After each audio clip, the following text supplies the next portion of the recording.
Hello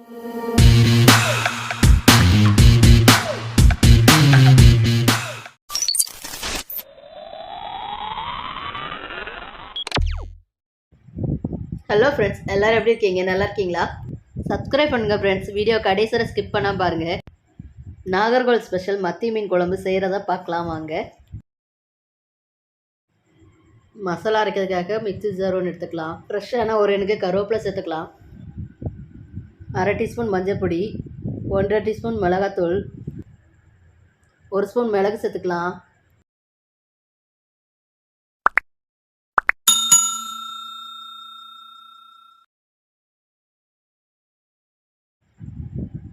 அடுத்ததாக கூடவே அரை மூடி தேங்காய் துருவலை சேர்த்துக்கலாம். தேங்காய் கூடவே ஒரு 12 சின்ன வெங்காயம் சேர்த்துக்கலாம். கடைசியாக ஒரு 4 ஸ்பூன் மல்லித்தூள் சேர்த்து தண்ணி ஊற்றி நல்லா ஃபைன் பேஸ்ட்டாக அரைச்சி எடுத்துக்கலாம். இப்படி எல்லா பொருளும் சேர்த்து வறுத்தரைச்சி மீன் குழம்பு வச்சாலும் அதோட டேஸ்ட்டும் தனியாக தான் இருக்குங்க. வறுக்காமல் அரைச்சி செஞ்சாலும் அதோட டேஸ்ட்டும் தனி சுவைதாங்க.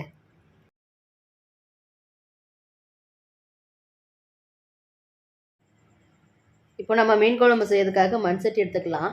அதில் 4 பச்சை மிளகாய், ஒரு தக்காளி பழம், 2 முருங்கைக்காவை கீரி சேர்த்துக்கலாம். காய்கறி கூடவே நம்ம அரைச்சி எடுத்த தேங்காய் பேஸ்ட்டையும் சேர்த்துக்கலாம். குழம்புக்கு தேவையான அளவு தண்ணி சேர்த்துக்கலாம். கூடவே ஒரு லெமன் சைஸ் புளி எடுத்து கரைச்சி சேர்த்துக்கலாம்.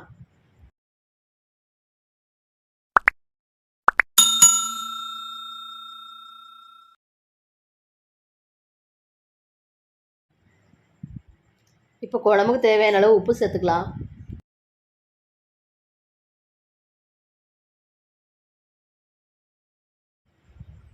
எல்லாம் நல்லா கலந்து விட்டுட்டு அடுப்பில் வச்சு மூடி வச்சு கொதிக்கலாம்.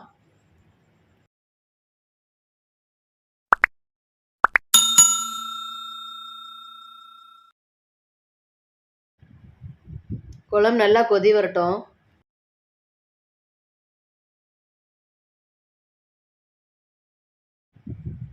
முருங்கைக்காய் நல்லா வேகட்டும், அதனால மூடி வச்சு கொதிக்க வைங்க.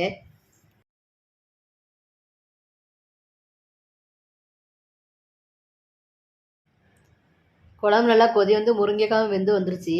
இப்போ நம்ம கழுவி சுத்தம் செஞ்சு வச்சுருக்க மத்தி மீனை சேர்த்துக்கலாம்.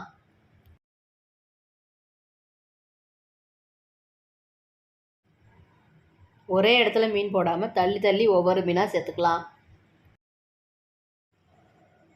இந்த மீன் குழம்புல முருங்கைக்காய் சேர்த்து செஞ்சீங்கன்னா மீனோட ஸ்மெல்லும் முருங்கைக்காய் ஸ்மெல்லும் செம காம்பினேஷனாக இருக்கும்.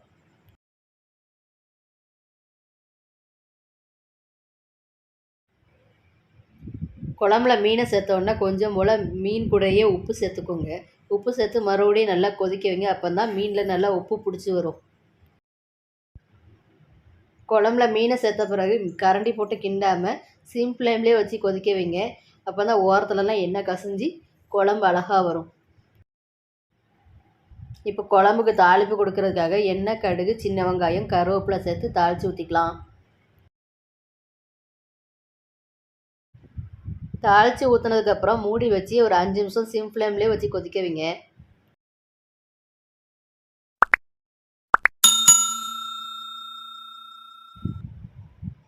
இப்போ குழம்புல மீன் கரையாமல் எவ்வளோ அழகாக வெந்து வந்திருக்குன்னு பாருங்கள்.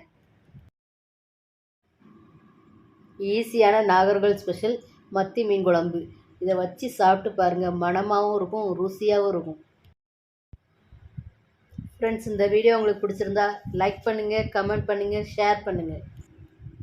மறக்காமல் சப்ஸ்கிரைப் பண்ணுங்கள். பக்கத்தில் இருக்க பெல் ஐக்கானை கிளிக் பண்ணுங்கள்.